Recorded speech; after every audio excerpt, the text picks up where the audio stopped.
ओम श्री गणेशाय नमः। सूत बोले, हे शौनक, अपने प्राण प्रिय पुत्र का इस प्रकार सम्मान हुआ देखकर पार्वती जी बहुत प्रसन्न हुई। अब भारी आनंदोत्सव मनाया जाने लगा। देवगण दुंदुभी बजाने लगे, अप्सराएं नाचने लगी, गंधर्वों ने मधुर ध्वनि में गीत गाए और अंतरिक्ष से दिव्य पुष्पों की वर्षा हुई। प्रकृति में भी उल्लास छा गया। वन और नगर सब वैभव से संपन्न हो गए। सर्वत्र वृक्षों पर मनोहर पुष्प और मीठे फल लद गए। हरित तृण एवं पौधों से संपन्न हुई पृथ्वी ऐसी प्रतीत होती थी मानो उसने हरी चादर ओढ़ ली हो और उस पर बेल बूटे आदि का काम हो रहा हो। देवताओं और अप्सराओं द्वारा किए जाने वाले संगीत एवं नृत्य में समस्त चराचर विश्व तन्मय हो गया। जो सुनता वही नाचने लगता। शिवगण, उमा की सहेलियां आदि ने भी उसमें भाग लिया। फिर स्वयं भगवती उमा भी आनंद में भरकर नृत्य करने लगी।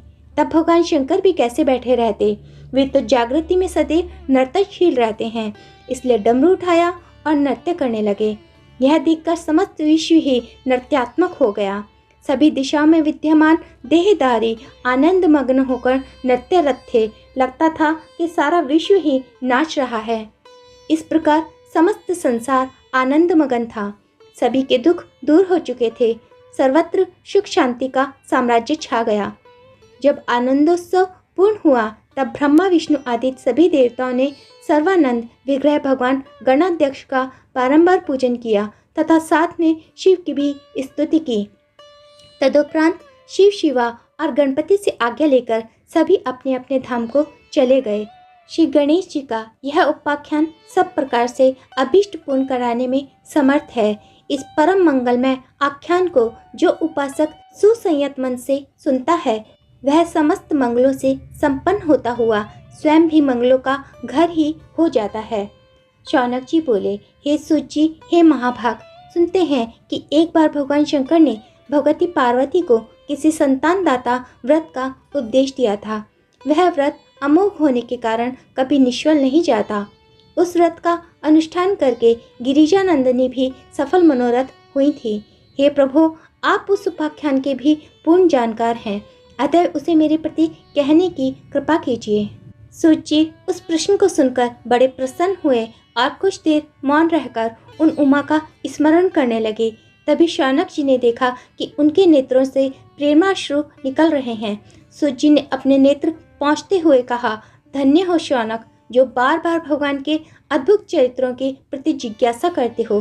तुमने जो प्रश्न किया है उससे संबंधित गाथा एक बार भगवान श्री नारायण ने देवऋषि नारद को सुनाई थी। जगत जननी पार्वती के अंक में उस व्रत के प्रभाव से साक्षात अव्यक्त परम ब्रह्म ही व्यक्त हुए थे। प्राचीन काल की बात है, जब शैलपुत्री के साथ भगवान शंकर का विवाह हुए कुछ ही काल व्यतीत हुआ था। भगवान वृषध्वज उनके साथ निर्जन वन में निवास कर रहे थे तथा वहां उनका विहार दीर्घ काल तक चलता रहा था। तभी एक दिन शैलनंदिनी ने उनसे निवेदन किया, प्रभु, मुझे एक अत्यंत श्रेष्ठ पुत्र की कामना है, क्योंकि पुत्र के बिना घर तो सुना रहता ही है। कहते हैं कि पुत्रहीन गृहस्थ को परम पुरुषार्थ की भी प्राप्ति नहीं होती। शिव जी ने गिरजा पुत्री का अभिप्राय समझ लिया और बोले, प्रिय, परम पुरुषार्थ की प्राप्ति तो हमें सदैव रहती है, उससे वंचित तो हम कभी किसी भी स्थिति में नहीं हैं। फिर भी तुम्हें पुत्र की अभिलाषा है, उसकी प्राप्ति के लिए मैं तुम्हें एक अमोघ उपाय बतलाता हूँ। देखो, एक ऐसा व्रत है जो सभी में श्रेष्ठ तथा अभीष्ट सिद्धि का बीज रूप है। उसके द्वारा परम बल और हर्ष की प्राप्ति होती है। यदि तुम उस व्रत को करो तो अवश्य ही अभीष्ट पूर्ति होगी। उस परम शुभदायक व्रत को पुण्यक कहते हैं।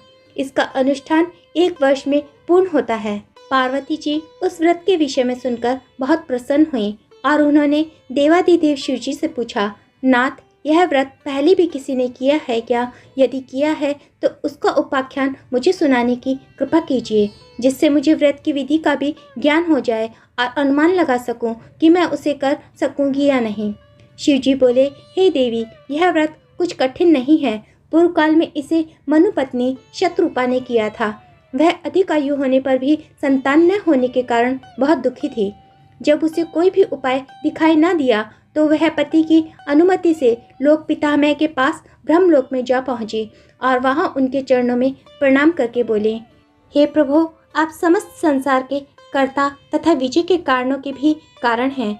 आपकी इच्छा के बिना स्वर्ग की उत्पत्ति नहीं हो सकती।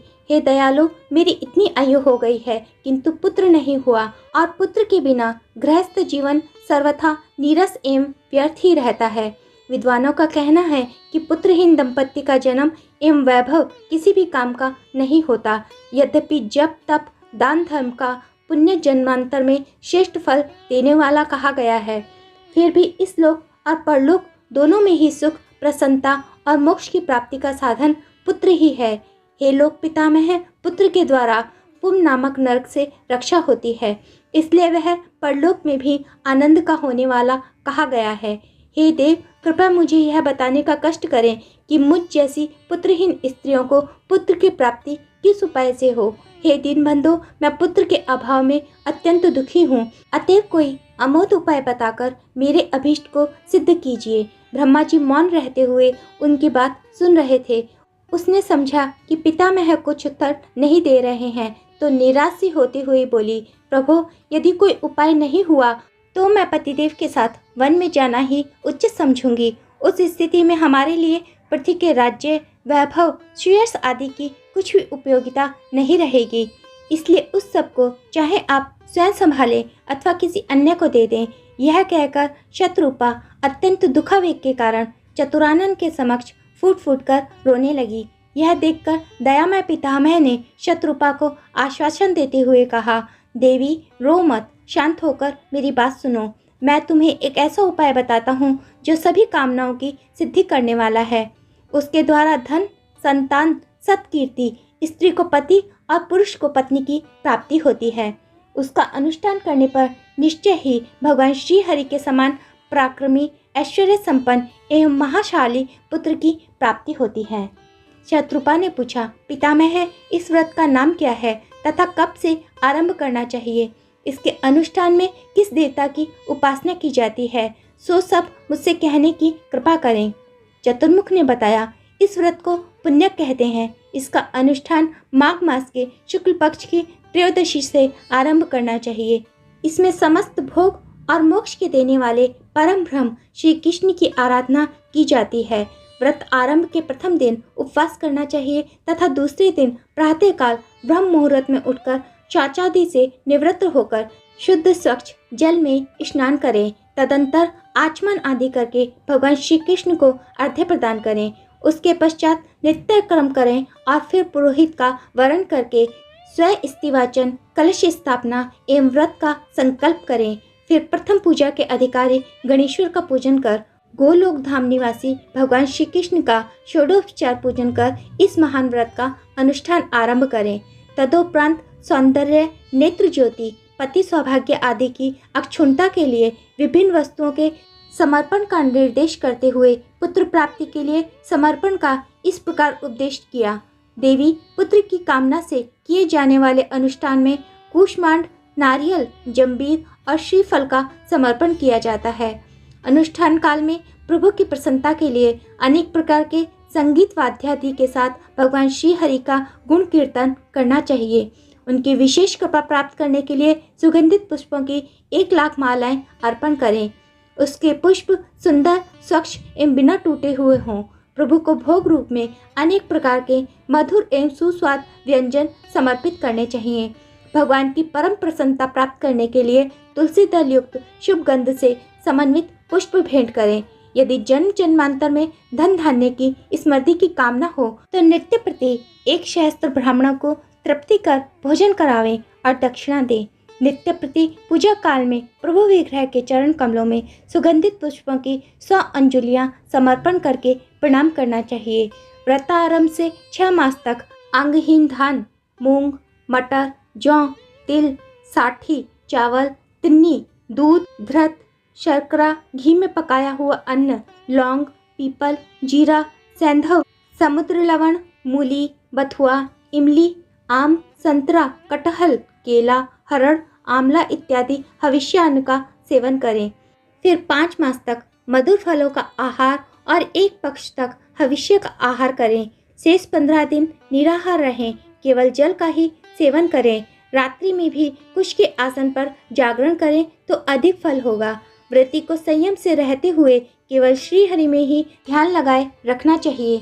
व्रत पूर्ण होने पर उसका उद्यापन करें। उद्यापन के लिए 308 डलियों में उत्तम उपहार रखकर उन सबको सुंदर वस्त्रों से ढककर दान करें। भोजन के पदार्थ और यज्ञोपवीत भी दे दें तथा 1308 ब्राह्मणों को भोजन करावें और धृत की इतनी ही आहुतियों से हवन करें। कार्य की संपन्नता होने पर दक्षिणा में 1308 सोने की मुद्राएं तथा अन्य प्रकार की भी दक्षिणा देनी चाहिए। लोक पितामह से पुण्यक व्रत एवं उसकी विधि सुनकर शत्रुपा बहुत प्रसन्न हुई और उन्हें प्रणाम करके अपने स्थान पर लौट आई। उसने उस परम शुभदायक पुण्यक व्रत का विधि पूर्वक अनुष्ठान किया। उसी व्रत के प्रभाव से उसे प्रिय व्रत और उत्तानपाद नामक 2 सुंदर, यशस्वी और अत्यंत पराक्रमी पुत्रों की प्राप्ति हुई। इससे राजा मनु को बड़ी प्रसन्नता हुई। उसके दोनों बालक आनंद से परिपूर्ण हो गए। शिवजी बोले, हे शिवे, महाभाग देवहूति ने भी इस अत्यंत पुण्य फलदायक पुण्यक व्रत का अनुष्ठान किया था। उसके फलस्वरूप उन्हें भगवान श्री हरि के अंशावतार एवं सिद्धों में श्रेष्ठ कपिल देव की पुत्र रूप में प्राप्ति हुई थी। उन्हीं कपिल भगवान ने सांख्य शास्त्र की रचना कर अज्ञान अंधकार में पड़े हुए प्राणियों को ज्ञान का प्रकाश कराया था। हे पार्वती, इसी महापुण्यक व्रत को परम सती अरुंधति ने भी अत्यंत उल्लासपूर्वक एवं विधि सहित करते हुए भक्ति मुक्तिदायक भगवान श्री हरि की उपासना की थी, जिसके प्रभाव से उन्हें पुत्र रूप में शक्ति की प्राप्ति हुई थी। देवमाता अदिति ने भी परम भक्ति भाव पूर्वक इसी पुण्यक नामक महाअनुष्ठान का आश्रय लिया था। उनकी आराधना से प्रसन्न हुए भगवान श्री हरि ने उनके अंक में साक्षात पुत्र रूप से भगवान वामन देव का अवतार धारण किया था, जिन्होंने अपने 3 पदों में तीनों लोकों को नाप लिया था। इंद्राणी सची ने भी इसी पुण्यक व्रत का अनुष्ठान करके जयंत नामक पुत्र प्राप्त किया था। मनुपुत्र राजा उत्तानपाद की पत्नी ने भी इस पुण्यक व्रत द्वारा श्री कृष्ण की आराधना करके परम भगवत भक्त ध्रुव को उत्पन्न किया था। हे पार्वती, धनेश्वर कुबेर की पत्नी ने नल कुंवर को जन्म दिया था, उसमें भी इसी व्रत का प्रभाव था।